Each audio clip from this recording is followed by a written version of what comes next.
So our speaker today is Reverend Catalino G. Arevalo, S.J. He is known to everybody. He is considered the leading living Filipino theologian, and we can add an outstanding Mariologist. Reverend Catalino G. Arevalo, S.J. entered the Society of Jesus in 1941 after he had graduated from Ateneo de Manila High School. He was ordained in 1954 and completed his doctoral studies in dogmatic theology in 1959 at the Pontifical Gregorian University in Rome.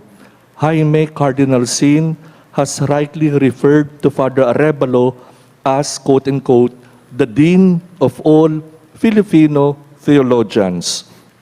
He was the first and only Filipino to teach us at the Jesuit Theologate Woodstock College in Maryland, United States.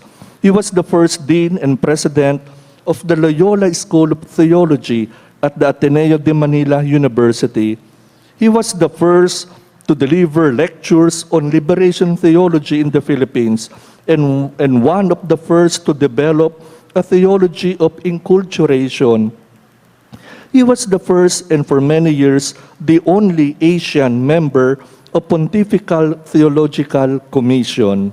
As professor of ecclesiology and Christology at San Jose Seminary and Loyola School of Theology, and as a leading theological consultant and writer for both the Catholic Bishops' Conference of the Philippines, CBCP, and the Federation of Asian Bishops' Conference, FABC, Father Arevalo has deeply influenced the life and mission of the Church in the Philippines and Asia for more than 30 years. In 1997, Pope John Paul II bestowed on him the Papal Award Pro Ecclesia and Pontifice. In 1998, the Ateneo de Manila University awarded him the degree of Doctor of Humanities Honoris Causa. He was awarded by the Federation of Asian Bishops Conference in gratitude to his work as a theologian to the Asian bishops.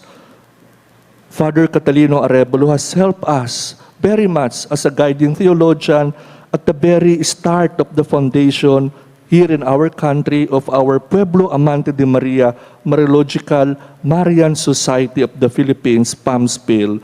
Of course, with the late Mariologist Sister Milagros Gregorio, our doctoral graduate of Mariology in Marianum. It is Father Arevalo's encouragement that we are moving forward in our programs of the Mariological Society, our holding of regular monthly Saturday Marian conferences, even here in San Carlos, and also the National Day of Prayer and Renewal in Lipa every September 12. Recently, Father Arevalo edited an excellent copybook on Mary entitled Pueblo Amante de Maria. I think Father will also share something about this.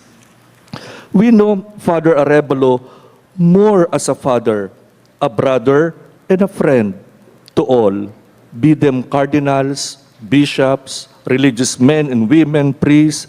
By the way, Father Catalino Arevalo is the mentor, professor, guide, inspiration by no other than our very own Cardinal Luis Antonio Tagle. When we had the Marian Conference last May for in San Carlos Seminary, there was Cardinal also there present. No? At the end of the talk of Father Arevalo, there was Cardinal Tagle. It was really, they're really like a father and son, makitan, no? If we have an excellent theologian, Cardinal Tagle, it is because of his mentor and professor in theology, Father Arevalo. Father Rebs is known to all more as a simple priest of God par excellence. If Padre Pio wants to be simply remembered as a poor friar who prays, I can say Father Arevalo is a faithful and true companion of Jesus, a Jesuit par excellence, working magis for more, ad maiorem gloria Dei, with great love to the Sacred Heart of Jesus and the true devotion to the Immaculate Heart of Mary. Father Arevalo also helped the CBCP in the preparation for the celebration of the Year of the Two Hearts for peace building and lay participation in social change in the year 2010.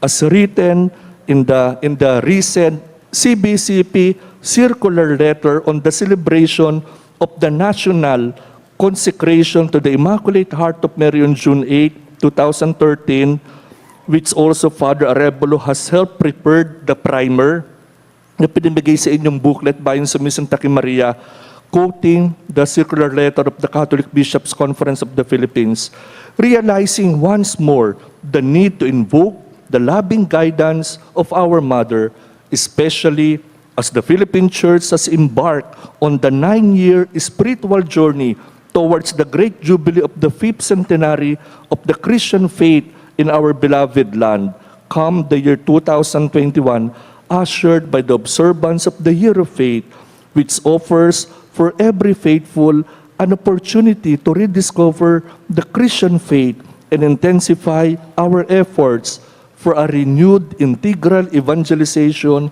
new evangelization.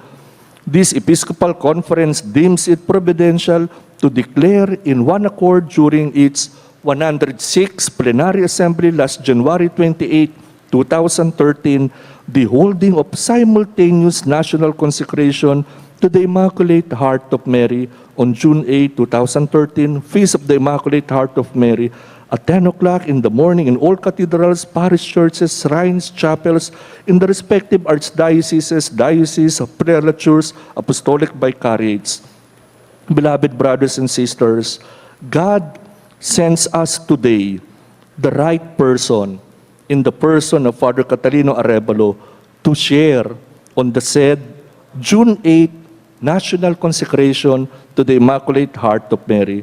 We now welcome our distinguished guest and speaker, Father Catalino Arevalo of the Society of Jesus.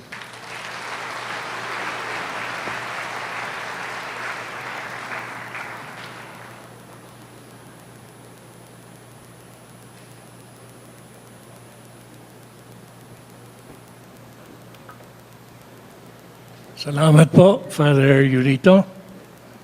And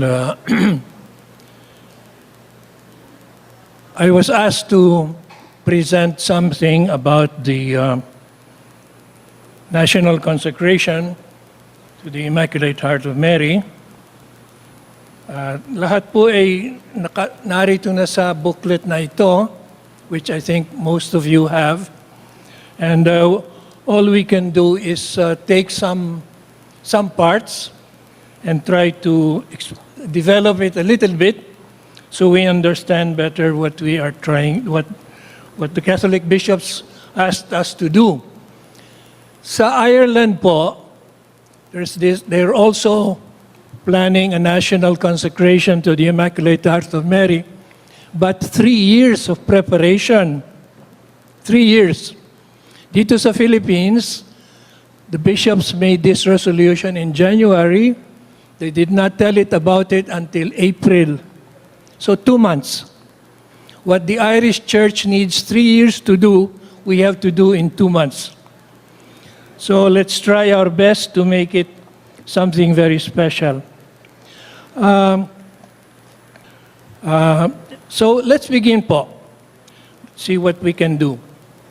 Unang-una, we want to collocate this consecration in the context of the really 4 great rivers leading to 2021.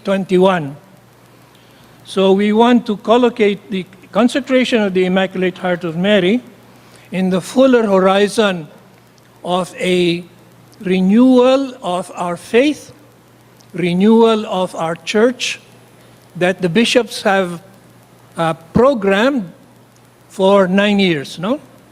The Mother of God, to ask the power of God to enter and to revive the power of good and to revive the faith in our hearts.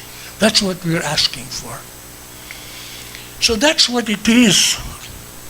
Cardinal Vidal now asked for this consecration to the Heart of Mary because he says, he knows also from talking to people that there are plans, for instance, in Congress to have laws one after the other to allow abortion, to allow divorce, no? to have same-sex marriages and all this, because it's being done in all the former Catholic countries in Europe. No? And he says, therefore, there is a gathering together of the powers of evil to try to change our society. And we must call, through the help of the Blessed Mother, a gathering together of the forces of good, which Benedict says, the power of God passes through the hands of the Blessed Mother. Pope John Paul, I'm trying to finish in time. Pope John Paul said in his book, Crossing the Threshold of Hope, did I bring it? Yeah.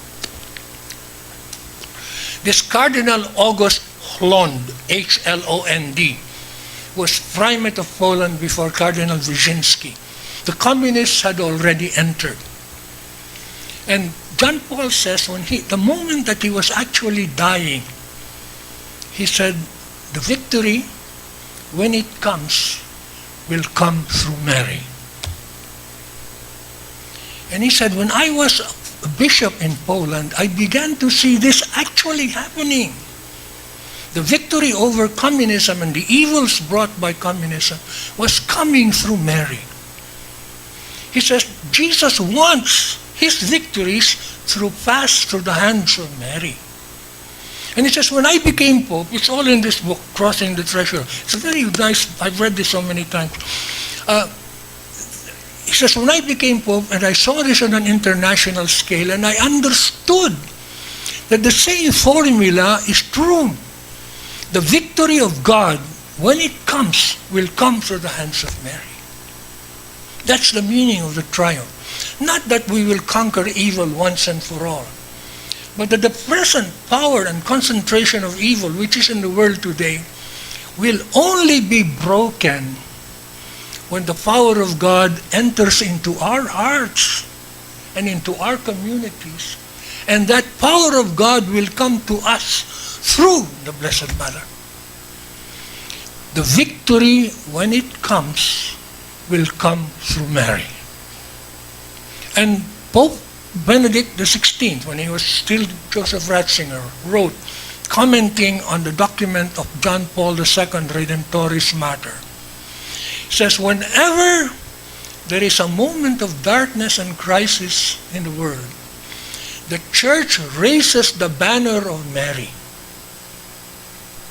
And when the Church raises the banner of Mary, she raises the banner of hope. So that's the meaning of this act of consecration.